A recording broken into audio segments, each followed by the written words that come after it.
Father, we want to best prepare people for a joyous life, influential life, a fruitful life, a blessed life. We want to be that church that you look at and say, you're best preparing young people for the future, and you understand your culture, and you're making an impact in that culture. And we ask you for that blessing and anointing in Jesus' name. And the church said, amen. Okay, generation gap is something that you've heard about for a very long time. Every generation talks about a generation gap. Some of you came up in the 60s, and you were wild, rebellious people, and now you're elders. There's always been a generation gap. There's generation gaps that exist even in the Bible in the Old Testament. Each generation had a responsibility to the next generation. Well, there's only one real bridge, really, in the Bible. If you want to bridge two things together, there's one mediator between God and man, the man Christ Jesus. He's the bridge. So how is it that we look at Christ, look at the Scripture, and figure out how best to communicate with these young people, and our young people that are on spring break today, or traveling around the world, ministering on mission trips? Okay, so let's figure that out. Let's start with a name. We have a name. We should all know what this means. Millennials. That's the generation that basically those of you born between 84 and 2002. That's somewhere in the neighborhood of 11 to 29-year-olds. We'll call them millennials. And until somebody writes a new book and gets on a new TV show and wants to call them something else, we'll call them that, millennials. Now, millennials are an interesting bunch. And they have a label because there's something very distinctive about them. They have a label because we can't lump them in with every other generation and think if you want to minister to young people like you always have, it's going to work. It doesn't always work. When I was in youth ministry, I had a youth group that longed to worship together corporately and experience the presence of the Holy Spirit. 5 years after I was out of the youth ministry, the culture had so shifted, that wasn't even something to think about. It's totally different now. It's a totally different animal. Okay, so what we're looking at now is millennials. A study has been done by Barna. I'm not big on studies. You don't hear me quote a lot of stats, but it is helpful to understand. Parents, pay attention to this. It's very important. 27,140 students were interviewed thoroughly over 200 studies over the period of the last 20 years. What these young people have to say to the church and to the culture is very important.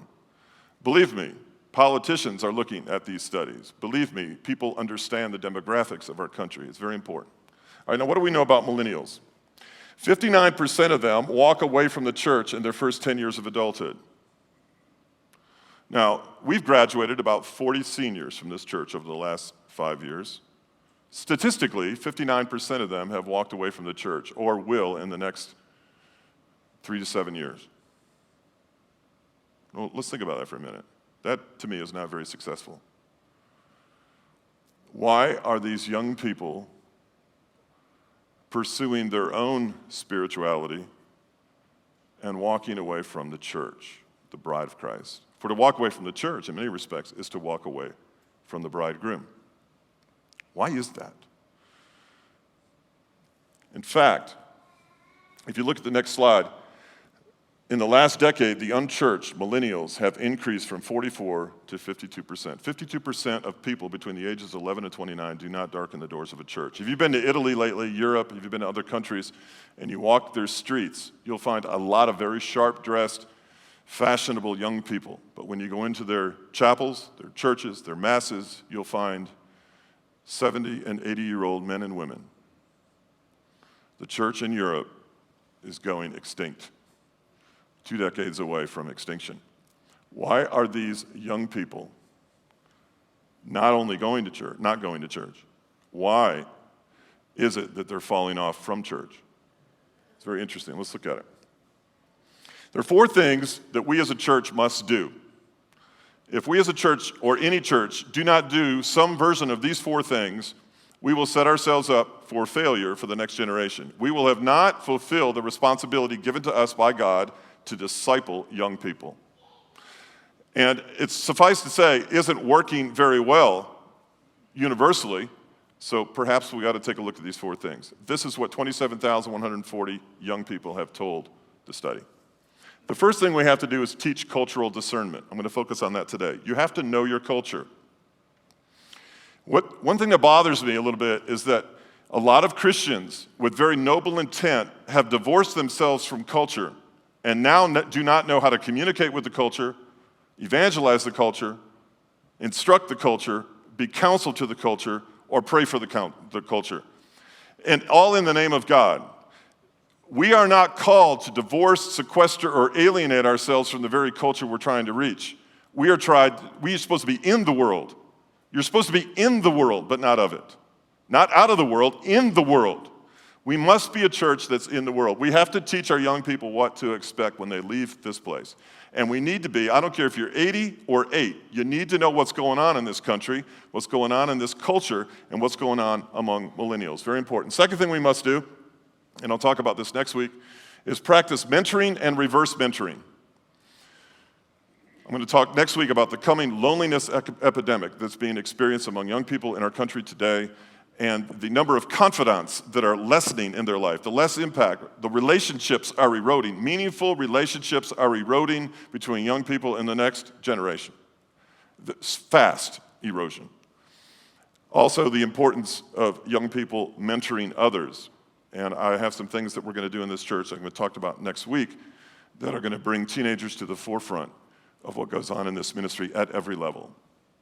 Third thing that a church must do is help facilitate a personal walk with Jesus. Pastor Greg's going to talk about that in 2 weeks. How do we take this faith and work it out in everyday life?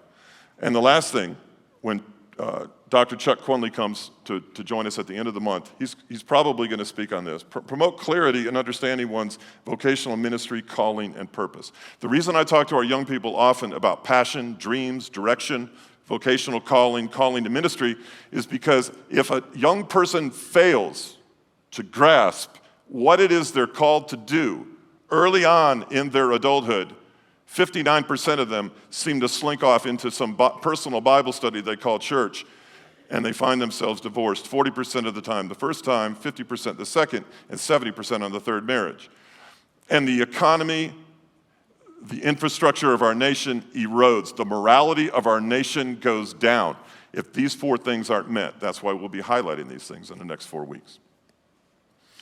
Okay, I want to teach you today a little bit about cultural discernment. What do I mean by that? Students have to know their culture.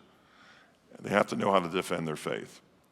We can ill afford to send a student out into college who cannot defend what it is they believe. Because when they get there, be it a secular school or a Christian school, oftentimes there are things taught and said contrary to what they've been taught, and so erodes, with a lack of support system and the absence of a fellowship in a church, so erodes their understanding of who Christ is and what he's done on their behalf. We'll be accentuating this a lot in our ministry. And students must know how to integrate their faith in culture. We're gonna do something today, a little exercise at the end here, that is going to demonstrate to students this very principle. What is our culture doing? You ought to be able, what does our culture think? We need to be able to answer that question. You say, well, I live up in the mountains and we always think this way. No, things change all the time. And we need to know what our culture is doing. Millennials are rethinking our institutions. The very core basics of our culture and our faith are being redefined and rethought on a daily basis. Marriage, the culture wants to redefine marriage. Marriage is something that doesn't happen until age 28. Many of you were married somewhere in around the age of 19 to 21 when you were married, some of you older people. Today, marriage is put off to 28 to 30. Why? Because there's an elongated period of maturation that has to take place in a person's life. Now, what do you think happens between the time a student is 18 and 28, where there's no commitment, there's no marriage, there's no proper definition of marriage? What do you think they do? I think they experiment a lot.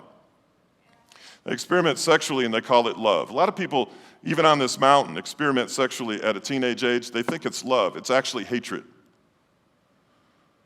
They're taking a selfishness of their sexuality and they're robbing their peers of an opportunity to grow. They think it's love. That too has been redefined, but it's actually hatred. We're going to talk more about that next week.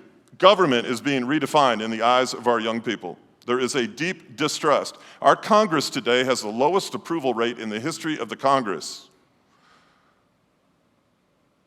Politicians clergy, used car salesmen, all in the same category. For people who have moral failure, have made promises, and haven't kept them. And the list goes on. I'm going to talk about superheroes next week, and you'll understand why there's such a deep distrust in our culture that is causing us to manufacture heroes in our life because they don't exist in human beings anymore. There's a deep distrust for marriage and a redefinition of marriage and government. Most young people today have been the victim of some kind of split, separation, or divorce. The culture we're trying to reach and the culture we're trying to disciple has grown weary of accentuating things that are not working, and they're paying the price for it. There's a deep fatherlessness in culture today that is costing us credibility even as a church. And they're rethinking the institution of the church for a perceived lack of depth. When I came here, I made the decision that I was not going to pander to and cater to a general audience and not provide depth. Now, what is a depth? What is depth in the eyes of your grandchildren, your middle schoolers, your high schoolers? What is depth to them? Okay, well, I would encourage you to watch American Idol. Why? It will teach you something about the culture. I watch it all the time. I want to know what this culture wants, and I want to be able to provide that in Christ. If you watch American Idol closely, here's what you'll see. Every episode, almost every song evaluated and sung has to do with feeling. Jennifer Lopez will go on and about how the song gave her what? Quote, goosies, right? This is a culture that is intuitive, not rational. They want feelings. They want encounters. Why do you think we're so passionate about what we do here? We're passionate because we have a risen Lord who's resurrected, rose from the dead, and is present with us today. But we want to be earnest about our passion. We want young people to realize that Christ is something worth getting excited about. I would hope so. The church has got a bad name in the eyes of millennials between 11 and 29 because it's perceived to be boring. If church is boring, you might as well shut the door. Do it now or do it 15 years from now. Same difference. You probably will have accomplished the same thing. Pay me now, pay me later. We have got to show this generation that a personal encounter with Christ is one of emotion and passion and love. Why do you think we accentuate the Spirit of God so much in this church? Because the absence of the Spirit of God is the absence of passion, conviction, emotion, grieving, repentance, conviction, love, joy, faith, these things that this generation wants and needs to experience. Why do they want those things? They've been taught to have those things by the culture that they swim in every day of their life. We best be ready to provide what it is they're looking for in Christ in an appropriate, truthful way. Not to synchronize ourselves with the world, but to provide what Christ has already wants for us through the Scripture. Millennials are far less connected. This started a while ago. We're disconnected generationally. We're going to start a really intentional college worship ministry as we talk about this as a church as we go forward down in the Western Carolina. Here's the big prevailing attitude among college students, and some of our musicians will concur with this. There is this idea that anyone who is older than 30 years old has nothing to say to a college audience. I challenge that. I don't think a 30-year-old has half as much to say as a 50-year-old does to a college audience. It's too intricate, it's too complicated, it's too in-depth emotionally to think that in 30 years you're ready to minister to a group of people who are 9 years your younger. There's a gap between generations that has to be bridged. Geographically, we're disconnected as a culture. You've heard me say this before. My grandparents sat on their front porch and talked to their neighbors when they came home from work. Now we sit on our back deck and hide from one another. Families are spread out. This isn't Asia. This isn't downtown Tokyo where you have high-density living, where grandmother and grandfather are honored in the home. Now they're in Des Moines, Iowa. Siblings don't talk much to each other anymore. High school reunions are on the downhill for attendance because people just interact over Facebook. Why pay for a hotel and travel to another city to see the people you graduated from high school with? You can talk to them every day and find out what's going on in their life. We are spread out as a culture. The size of our nation and the geography of our nation has taken us in the marketplace as transitory and as high developed and changing as it is, has spread our families out all over, and we're paying the price for it. And because of that, we're relationally disconnected. 88% of Americans say youth today are not better off than 50 years ago. And it's true. You young people have a challenge, and you can't meet it alone. You need the church to do it. Here's an article that I don't know if I'd encourage you to read on the internet or not. My pastor that discipled me growing up in my faith said, if you want to be a good preacher, you need to have a Bible in one hand and a newspaper in the other. Well, that's changed. Newspapers are going to be extinct soon. In today's world, you need to have a Bible in one hand and the internet in the other. You need to, and look at both, integrate both to prepare your people for acts of service and ministry. My job is to prepare you to be a minister. All right, here's granted, an extreme example, but nonetheless, it makes a point. In Pontiac, Michigan, a woman of German descent lived in a humble 2-bedroom, 1-bath, 3-bedroom, 2-bath house in a typical everyday neighborhood. It was her habit to travel out of town for long lengths of time, come home for a weekend, maybe be gone for a month, come home for 3 or 4 days. And this went on for years and years. Well, one day, they didn't see her anymore. They figured she was out of town, and the neighbors never really talked with one another about it, so each person had their individual opinion of how she was doing. 6 years go by. Her driveway was never shoveled. Her lights, all the light bulbs had burned out in her home, and they just assumed she had moved away. Again, no neighbors got together to talk about it because neighbors don't talk. Her car payments were made, as they always have been. In fact, her car was paid off by automatic deductions from her account. But after 6 years, the mortgage wasn't paid, and the bank foreclosed on their house. A repairman went out to the house to make some changes for the bank and found the woman in her car, mummified for 6 years, had been sitting in her garage dead, and no one knew the difference.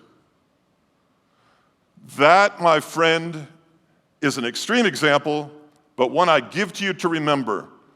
We are disconnected from one another. People don't know their neighbors. You don't, I don't, the culture doesn't know what's going on in their life. We don't even know if we're dead. It is unbelievable how we can look at love your neighbor as yourself and miss the fact that every person around us ought to know who we are and we ought to know who they are. We ought to know one another's needs when we're out of town, when we're in, how we can pray for one another, how we encourage one another, any and everything. This is the church of Jesus Christ.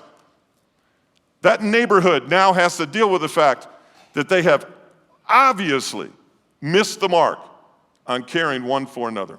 6 years. We live in silos.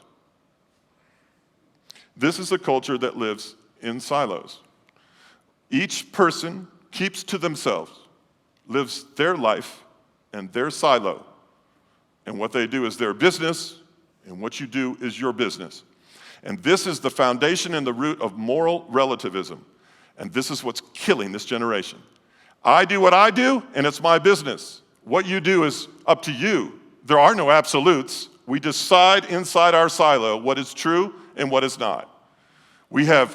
Satan has dislodged the power of community and fellowship and loving one another's neighbor, and so fragmented this society, we don't know what's going on in one another's life. He's trying to do it in the church. It's called denominations.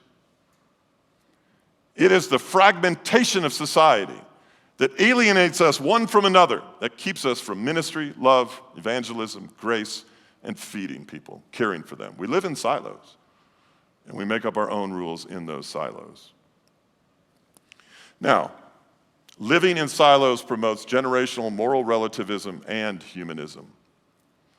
If you take a young person and expose them to a culture that lives in silos long enough, they'll live in one once they leave the house. That's why we don't hear from them. They'll raise their children apart from their parents. That's why you don't see them. Because that's what they were told to do. By who? By the power of the voice of culture. Millennials often place life and behavior in silos. College students are famous for this right now, and it's changing the way people market products, campaign for political positions, how we survey, how we market everything. We live in spiritual silos. What that means is a 20-something nowadays has a spirituality about them, but it has nothing to do with their relationships. It's not integrated with their sexuality. It has nothing to do with their vanity. It has nothing to do with their heart. A person's sexual behavior in college is sequestered into its own silo, and it in no way affects their spirituality. We have lost the understanding of sin. And nothing new under the sun. I can remember early on in the book, a lot of people are watching the movie Son of God right now. I read the book, and this is what I remember. Did God really say you're not to eat of that tree? Really? We've so distorted, you high school teachers and counselors and librarians that are represented, the kids in your school have siloed out their sexuality, their partying, their relationships, and Jesus. They're all in a separate silo, and one does not affect the other. 1 Thessalonians 5:23. God will sanctify you, spirit, mind, and body. Jesus wants to be loved with all your heart, all your soul, all your mind, and all your strength. He wants the total integrated package of who we are to worship him. This generation's divided it all up, rationalized it, justified it by media, and they go about their business. A young person today in this culture can be sexually active and lead worship at the same time, and has no problem with that. Sees no problem with that whatsoever.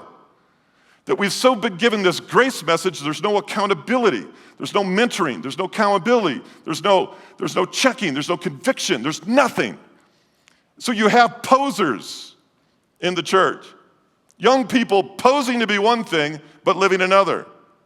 Mentored by adults who were posing at one time to be one thing and living another. This didn't happen overnight. Millennials are not being adequately prepared for the marketplace. This is fascinating to those of you in business. Marketplace perspective. These are a poll that was given to people in the marketplace. 11% of business owners thought that college graduates are not adequately prepared for their careers. The college education that we're providing our young people is so dumbed down for the lack of quality in the public education that by the time they graduate from college, the reason they have to get an undergraduate degree is because nobody will hire them because they're not adequately trained for the job. 11% of business think they're adequately trained. Now, here's the disconnect. If you ask professors, leaders of universities the very same question, they think that 96% of academics think students are adequately prepared for careers. We're on two different pages in this culture. And what does the church do in the middle of all of that? All right, let's go to the next slide. One generation commends your work to another. They tell of your mighty acts. Psalm 145:4. There is a responsibility upon any generation to commend God's works to the next. We have a responsibility to take the works of God, the acts of God, and make them known to a generation who has yet to see them happen in their own life. We have that responsibility, and we must commend those works to one another. What does it mean to commend? To still, as in waters. There's a turbulent water in Genesis in creation. It's chaotic, right? chaotic. And the Spirit comes over the waters, hovers over the surface of the deep, and it starts to divide things up to where they're supposed to be, to their rightful purpose. Well, those who have yet to have commended to them the works of the Lord, those who have yet to see the work of God in other people's lives from the previous generation and commended to them, have a lack of stillness. To commend means to praise, like your works and your mighty acts, to praise. To praise God for what he's done in your life. Millennials can ill afford to leave a church thinking that God is a concept. God is something we talked about. No, they need to know that God was encountered. God's work was seen. It was commended to them. The stillness and the chaos became stillness, and God's worthy of praise, not because he's God, not because the Bible said so, but because something happened in a person's life. That's what they need to see.